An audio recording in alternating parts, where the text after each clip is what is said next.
Commander Zox stood on the observation deck of the Galactic Harvester, his four eyes blinking in sequence as he surveyed the newest batch of bipedal specimens. These creatures called themselves humans, though Zox preferred the scientific classification, terraprimates of Sector 3319. Magnificent, aren't they? Zox turned to his second-in-command, Officer Blarp, who was busy inputting data into the ship's central database. So docile, so compliant. The perfect workforce for our mining operations on Zorbulon Prime.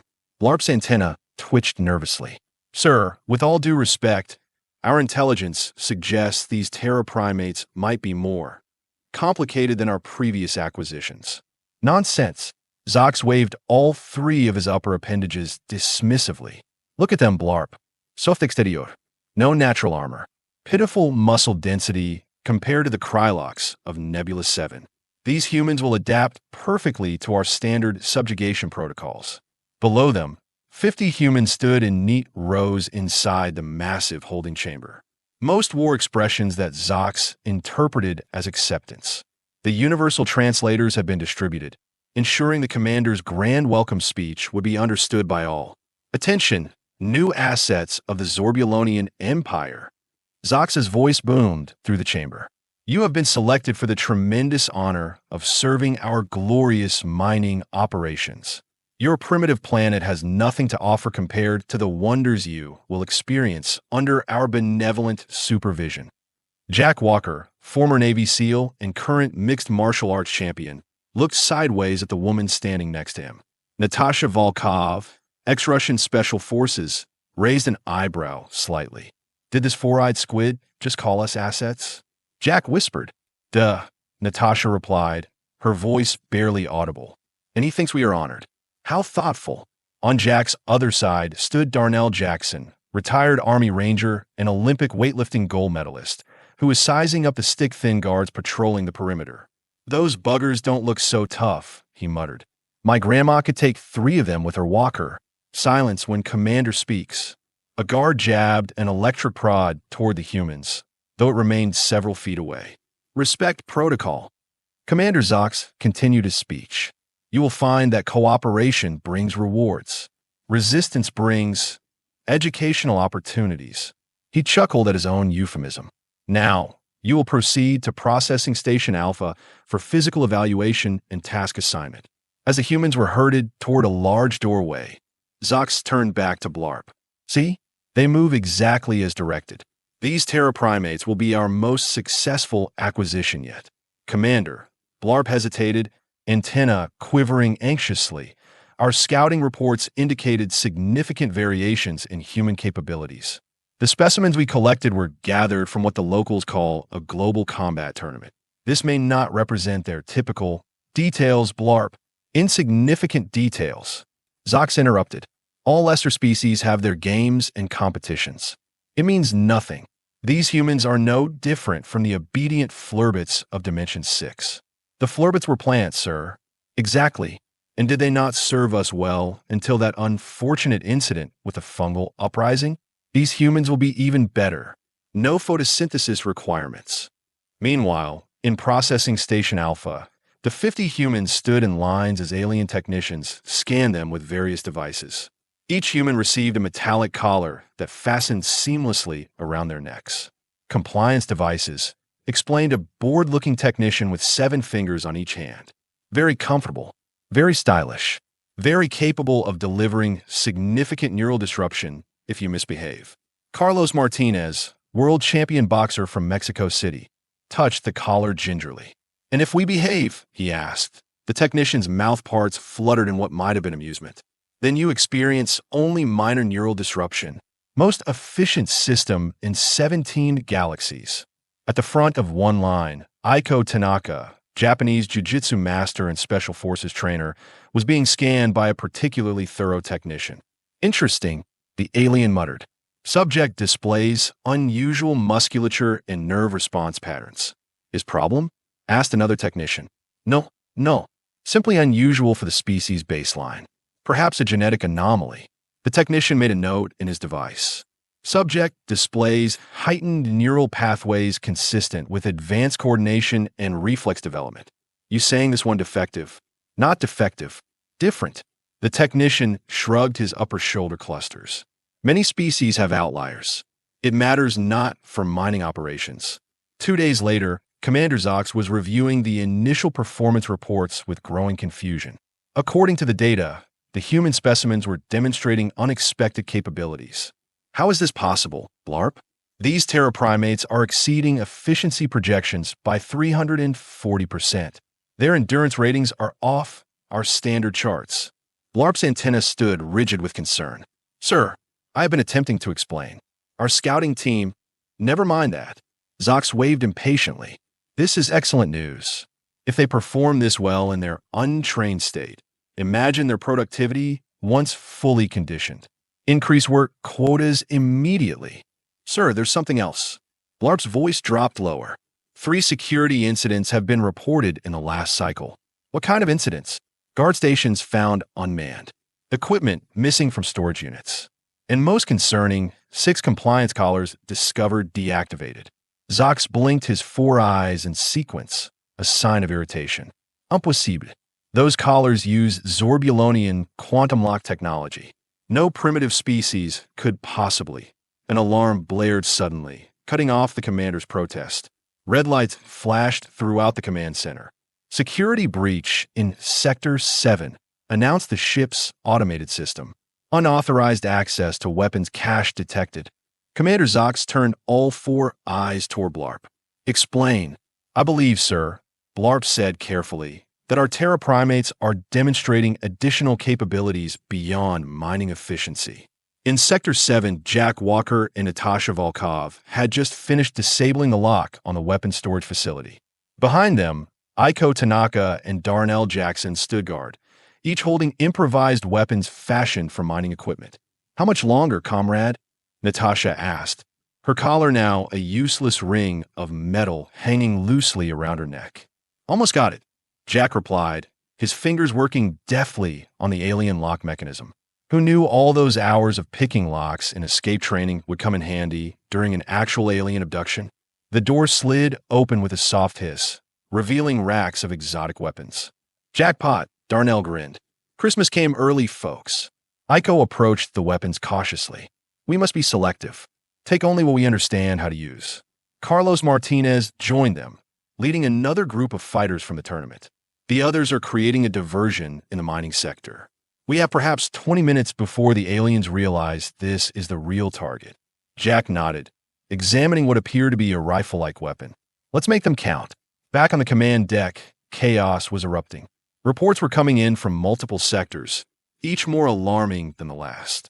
Mining equipment sabotaged in Sector 3. Guard station overrun in Sector 5. Medical bay reporting unauthorized access to stimulants and combat enhancers. Commander Zox's skin had turned a pale shade of green. How is this happening? They are just primitive terraprimates. Blarp finally lost patience. Sir, as I have been attempting to inform you, our scouting team specifically targeted a gathering of Earth's elite combat specialists. We didn't capture average humans. We abducted a collection of their planet's most dangerous fighters, military specialists, and combat athletes. Zox's 4 eyes widened simultaneously. You mean to tell me? Yes, Commander. We have not enslaved docile workers. We have brought aboard a ship full of what humans call badasses. An explosion rocked the vessel, causing the command center to tilt briefly. That came from the propulsion sector, a technician shouted. The ship's communication system suddenly activated, and a human voice echoed through the command center. Attention, alien abductors. Jack Walker's voice was calm, but commanding. This is your newly formed Human Liberation Committee. We now control your propulsion systems, weapons arrays, and have disabled 70% of your compliance technology. We are willing to negotiate terms for a peaceful resolution. Commander Zox stumbled backward into his command chair. This cannot be happening. No species has ever resisted Zorbulonian control. No species you have encountered had Navy SEALs, Spetsnaz operators, or Olympic combat athletes, Blarp noted dryly. Another explosion, smaller than the first, punctuated Blarp's observation. That was just to get your attention, Jack's voice continued. The next one won't be a warning. You have 10 minutes to respond before we start systematically disabling life support systems. beginning with the command center. Commander Zox's complexion shifted from green to a sickly gray. Open a channel. Open a channel immediately. 3 days later, the Galactic Harvester entered Earth orbit under very different leadership. The ship's intercom activated ship-wide as Acting Commander Jack Walker addressed the vessel's population, both human and alien. Attention all personnel. We will begin orbital docking procedures in 30 minutes. Earth governments have been notified of our arrival and the change in management. Former Commander Zox and his senior staff have been secured in the holding chambers they so thoughtfully built for us. In those chambers, Zox sat dejectedly on a bench while Blarp paced nearby. I still don't understand how this happened, Zox moaned. Our technology is centuries beyond theirs. Our compliance systems were perfect. Apparently not perfect enough for humans trained specifically to resist coercion techniques, Blarp remarked. And regarding technology, I have been monitoring their adaptation rate. They mastered our weapons systems in hours, propulsion controls in a day. The human called Ico has already improved the efficiency of our defense grid by 23%. Zox slumped further. The Supreme Council will have my carapace for this disaster. Actually, Blarp's antenna twitched in what might have been amusement. I believe you may have accidentally made the greatest discovery in Zorbulonian history. What are you talking about? The humans are not executing us, Commander. They're talking about diplomatic relations and cultural exchange. The human leader Walker mentioned something called trade agreements rather than conquest. Zox blinked rapidly in confusion. They have defeated us completely. Why wouldn't they take revenge? Apparently, Blarp said, consulting notes he'd taken, humans have a strange concept called winning hearts and minds. They believe sustainable relationships are more valuable than subjugation. Preposterous. No species could evolve such an inefficient domination strategy. A human guard approached their cell. Carlos the boxer, now dressed in modified Zorbulonian security attire. Good news, squid faces, Carlos announced cheerfully.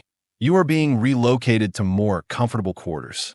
Acting Commander Walker thinks you might be useful as cultural liaisons. Whatever that means. See, Blarp whispered. They are incorporating us rather than eliminating us. This makes no logical sense. Zox protested. Carlos shrugged. Welcome to dealing with humans, amigo. We are full of contradictions. 1 minute, we are disabling your neural control systems. The next, we are inviting you to movie night. We are showing Independence Day tonight. Thought you might appreciate the irony. As they were escorted to their new quarters, they passed the ship's former training center, now converted into what the humans called a gym. Inside, Natasha Volkov was demonstrating combat techniques to a group of fascinated alien technicians. No, she was saying patiently. You must use opponents' weight against them. Like this. She flipped a willing alien participant who emitted a sound between a yelp and a giggle. Again, the alien requested upon landing in the command center. Jack Walker and Aiko Tanaka were reviewing the ship's star charts with former navigation officer Klieg, who had quickly pledged allegiance to the new leadership. These trading routes here, Klieg pointed with 3 fingers simultaneously, would be most advantageous for initial human expansion. Many peaceful species who would value exchange rather than conquest. Perfect, Jack nodded. We are looking for friends, not subjects. Earth's governments are still processing the whole. Aliens are a real bombshell, but they are very interested in peaceful contact. Aiko studied the propulsion data. With modifications, we could reduce travel time to these systems by 40%. Darnell has already improved your engine efficiency. Klieg's eye stalks extended in surprise. Remarkable. It took our engineers 3 centuries to develop those engines. Yeah, humans are good at improving things, Jack grinned, especially when those improvements help us get home for taco night. 6 months later, Commander Zox found himself in the unexpected position of addressing the United Nations as the Zorbulonian ambassador to Earth. Beside him stood Blarp, now his official cultural attaché. And so, distinguished representatives of Earth, Zox concluded his speech. What began as an unfortunate misunderstanding has blossomed into what we hope will be a lasting alliance between our peoples. The Zorbulonian High Council extends its formal apology for the abduction incident and offers the Galactic Harvester, renamed the Stellar Friendship by her Captain Walker, as the first vessel in Earth's interstellar fleet. Applause filled the chamber. Seated in the front row, Jack Walker, Natasha Volkov, Aiko Tanaka, Darnell Jackson, and Carlos Martinez, now officially designated as Earth's first interstellar diplomats, nodded in approval to Zox, stepped away from the podium. He leaned toward Blarp. I still don't fully understand these humans. They could have destroyed us. Yet here we are, offering them technology and alliance. I have been studying their history, Blarp replied. Humans have a peculiar quality. They're simultaneously the most dangerous and most compassionate species we have encountered. They can switch from fierce warriors to benevolent teachers in moments. It makes no evolutionary sense. Perhaps that's why they are so formidable, Blarp suggested. They are unpredictable, even to themselves. Later that evening, at a reception celebrating the new Interstellar Alliance, Commander Zox found himself awkwardly holding a glass of champagne, which his species couldn't drink, and attempting to make conversation with world leaders. Jack Walker approached, now dressed in formal diplomatic attire rather than a modified Zorbulonian uniform he'd worn aboard the ship. Ambassador Zox, Jack nodded respectfully. You handled the address beautifully. Translation technology worked perfectly. Captain Walker, Zox acknowledged. I must confess, I remain puzzled by humanity's response to our initial approach. Jack smiled. You mean why we didn't just space you all once we took control of the ship? Precisely. Any rational species would have eliminated the threat entirely. That's where you misunderstand us, Ambassador. Humans have learned, often the hard way, that making enemies is easy. Making allies is harder, but infinitely more valuable. Jack sipped his champagne. Besides, your technology combined with our adaptability, that's a partnership that benefits everyone. Across the room, Natasha was demonstrating a simple combat move to a fascinated group of diplomats, while Carlos regaled another group with the story of how he'd rewired the compliance collars into communication devices. Your species is terrifying, Zox observed. Do you realize that in 6 months, your people have mastered technology it took us centuries to develop? And do you realize, Jack countered, that in those same 6 months, your people have helped us avoid at least a dozen interstellar diplomatic incidents that could have made enemies of neighboring systems? That's knowledge we couldn't have gained in centuries on our own. Zox's 4 eyes blinked in sequence, no longer a sign of irritation, but of contemplation. Perhaps there is logic to your approach, after all. There's an old saying on Earth, never turn an enemy into a corpse when you can turn them into a friend. Is that attributed to one of your great philosophers? Jack laughed. Actually, I just made it up. But it sounds good, doesn't it? 1 year after the abduction incident, a new joint Human Zorbulonian Academy had been established in what was formerly the Nevada Desert. Here, humans trained in alien technology, while Zorbulonians learned human adaptability and innovation techniques. Commander Zox, now permanently stationed on Earth as the ambassador, was conducting a tour for visiting dignitaries from the Zorbulonian High Council. As you can see, he gestured to a training field where humans and aliens exercise together. The integration program has been remarkably successful. Human physicality combined with our technological expertise has created a security force unmatched in efficiency. Supreme Counselor Krell, leader of the Zorbulonian delegation, watched skeptically as Darnell Jackson bench-pressed what appeared to be an engine block, while alien trainees counted enthusiastically. Impressive, certainly, Krell acknowledged. But what prevents these humans from using their new capabilities against us? They know our weaknesses now. That's what I failed to understand initially, Supreme Counselor, Zox replied.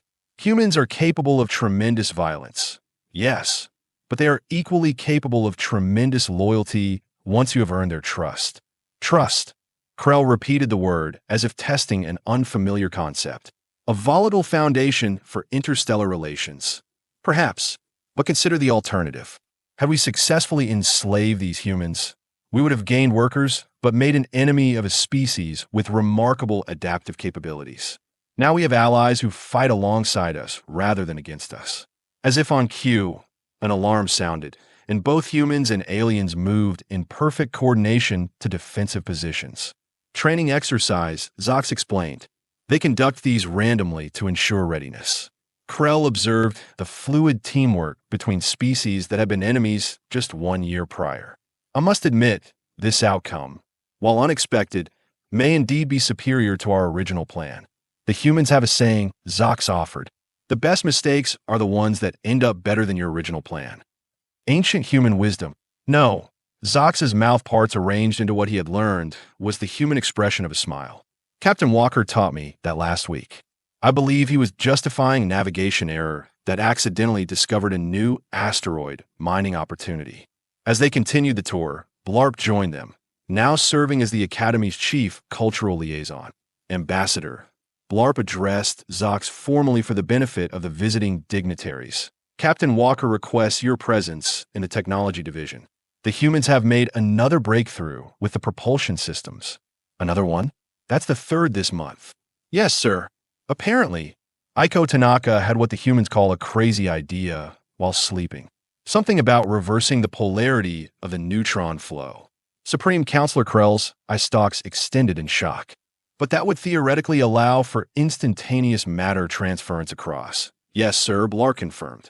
The humans call it thinking outside the box. They excel at it. As they walked toward the technology division, Krell moved closer to Zox. I came here skeptical, Ambassador, but I begin to see the wisdom in this alliance. These humans are exceptional. Indeed, Zox agreed. And to think I originally classified them as simple terra primates suitable only for basic labor. What do you classify them as now? Zox considered for a moment. Partners, he said finally. Dangerous, unpredictable, sometimes illogical, but ultimately partners. In the technology lab, they found Jack Walker, Natasha Volkov, and a team of human and alien scientists clustered around a glowing prototype. Ambassador Zox, Supreme Counselor. Jack greeted them enthusiastically. You were just in time for the test run. If this works, we have just cut interstellar travel time by 60%. And if it doesn't work? Krell asked cautiously. Natasha shrugged. Then we try again. Failure is just data for the next attempt. As the test began, Zox found himself reflecting on the strange journey that had led to this moment. What had started as a simple harvesting mission had transformed both species in ways no one could have predicted. The prototype hummed to life, bathing the lab in blue light. You know, Jack said quietly to Zox as measurements began registering on surrounding screens. In all our Earth fiction about alien abductions, it always ended badly for someone. And in reality, Zox asked. Jack grinned as the prototype stabilized. Scientists cheered, and the impossible became possible through human-alien collaboration. In reality, Commander, sometimes the best way to solve a conflict is to realize you are asking the wrong question. You wanted slaves when you should have been looking for partners. The prototype's energy signature locked into place, stable, powerful, and unlike anything either civilization had achieved alone. Or, as we say on Earth, Jack concluded, sometimes you have to get kidnapped by aliens to find your true calling in interstellar diplomacy. Zox's 4 eyes blinked in perfect synchronization. A gesture he had recently learned indicated appreciation of human humor. Captain Walker, he replied, I believe this is the beginning of a beautiful friendship. Casablanca. Jack nodded approvingly. You have been studying our films. Know your allies, Captain, as thoroughly as you once knew your enemies. Around them, the future unfolded, not as conqueror and conquered, but as civilizations united by an accidental first contact that had begun with abduction and ended with alliance. And somewhere in deep space, other harvesting ships were receiving new orders from the Zorbulonian High Council. Approach with caution. Offer friendship first. Some species are more valuable as allies than as servants, especially humans.